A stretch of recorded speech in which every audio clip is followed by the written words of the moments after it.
Hello, আমার প্রিয় ছাত্রছাত্রীরা, আশা করি তোমরা সবাই ভালো আছো। আজকে দশম শ্রেণীর উপপাদ্য 32 বিষয়টি নিয়ে একটু তোমাদের সঙ্গে আলোচনা করব। তার আগে বলে রাখি, চ্যানেলটি ভালো লাগলে অবশ্যই সাবস্ক্রাইব করে দিও। চলো তাহলে শুরু করা যাক। উপপাদ্যের যেটা স্টেটমেন্ট বা সাধারণ নির্বাচন বলে থাকি, যেটা পরীক্ষার সময় দেয়া থাকে প্রশ্নে, সেটা হলো 32 উপপাদ্যের ব্যাস নয় এরূপ কোনো জ্যা এর উপর বৃত্তের কেন্দ্র থেকে লম্ব অঙ্কন করা হলে ওই লম্ব জ্যাটিকে সমদ্বিখণ্ডিত করবে। একদম প্রথমে যে ছবিটি আমি অঙ্কন করেছি সেটা হলো এখানে যে স্টেটমেন্টটি বলে দেওয়া আছে তার পরিপ্রেক্ষিতে। এখানে কি বলা আছে, ব্যাস নয় এরূপ একটি জ্যা নিতে হবে একটি বৃত্তের। তাহলে আমরা এখানে ব্যাস নয় এরকম একটা জ্যা নিয়েছি হচ্ছে এবি, এবং এই এবি এর উপর একটা লম্ব অঙ্কন করতে বলেছে, সেটা আমরা লম্ব অঙ্কন করেছি ওডি। এই পর্যন্ত হচ্ছে উপপাদ্যের যে স্টেটমেন্ট তার সাপেক্ষে এটা অঙ্কন। এই অঙ্কনটা দিয়ে কিন্তু প্রমাণ করা সম্ভব হবে না। এবার কি বলছে, প্রদত্ত। প্রদত্ত মানে কি, যেটুকু আমরা অঙ্কন করলাম ঠিক ততটুকুই আমরা ভাষায় লিখব। কি লিখলাম এবার, তাহলে ও কেন্দ্রীয় বৃত্তের এবি ব্যাস নয় এরূপ একটি জ্যা, সেটাই লিখলাম। এরপরে এবং ওডি এবি এর উপর লম্ব, ততটুকুই আমরা লিখে দিলাম। এরপরে কি বলছে, যে প্রমাণ করতে হবে। কি প্রমাণ করতে হবে না, সমদ্বিখণ্ডিত করছে জ্যাটিকে, মানে কি দুটো অংশে সমান ভাগে বিভক্ত করছে। সমদ্বিখণ্ডক বলতে যেটা বোঝায়, তাহলে কোন দুটো অংশে সমান ভাগে বিভক্ত করছে, সেটা হচ্ছে একটা হচ্ছে এবিকে এডি আর ডিবি, সেটাই প্রমাণ করতে বলেছে। দেখো এখানে প্রমাণ বলছে ওডি এবি জ্যাকে সমদ্বিখণ্ডিত করেছে, অর্থাৎ অঙ্কের ভাষায় যেটা আমরা প্রমাণ করব সেটা হচ্ছে এডি সমান সমান ডিবি। এরপরে যেটা হচ্ছে করতে হবে সেটা হলো অঙ্কন। অঙ্কন যেটুকু করেছি আমরা সেটুকু আমরা লাল কালি দিয়ে অঙ্কন করেছি। এখানে অঙ্কন কি করেছি না, আমরা ও এ এবং ও বি, মানে ওটা কেন্দ্র, এ বিন্দু এবং বি বিন্দুটাকে যোগ করে দিয়েছি। এতটুকু অঙ্কন করেছি, ততটুকু আমি লাল কালি দিয়ে এখানে অঙ্কন করেছি। এইটা হচ্ছে মূল চিত্র।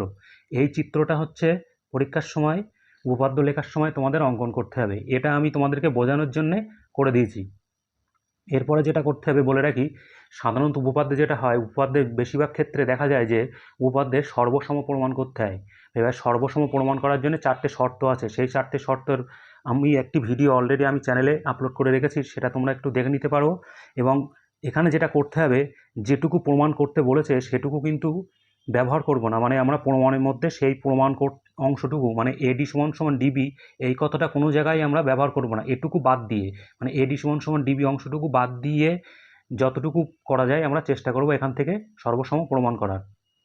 চলো তাহলে আমরা প্রমাণটা কিভাবে করছি তাহলে দেখে নাও। এখানে যেটা করেছি প্রথমে, সেটা হচ্ছে প্রমাণ ওডি এবি জ্যায়ের উপর লম্ব। সে তো বলে দেওয়া আছে, ওডি হচ্ছে এবি জ্যায়ের উপর লম্ব। তাহলে এখানে দুটো সমকোণী ত্রিভুজ তৈরি হবে। কি কি ত্রিভুজ তৈরি হবে? সমকোণী ত্রিভুজ ও ডি এ, এই ত্রিভুজটা, আর ও ডি বি এই দিকের ত্রিভুজটা, দুটো সমকোণী ত্রিভুজ তৈরি হয়েছে। এরপরে যেটা কি হয়, সমকোণী ত্রিভুজ তৈরি হয়েছে মানে একটা কোণ সমকোণ আছে।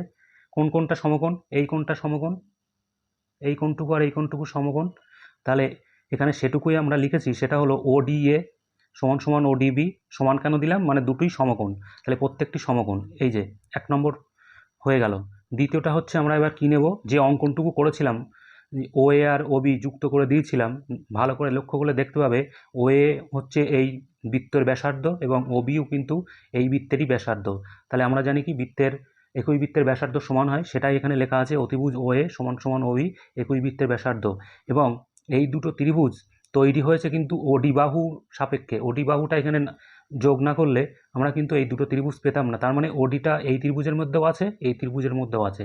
তাহলে একই ত্রিভুজের মধ্যে আছে যখন, তাহলে সেটাকে আমরা সাধারণত সাধারণ বাহু বলে থাকি। তাহলে ওডি হচ্ছে সাধারণ বাহু।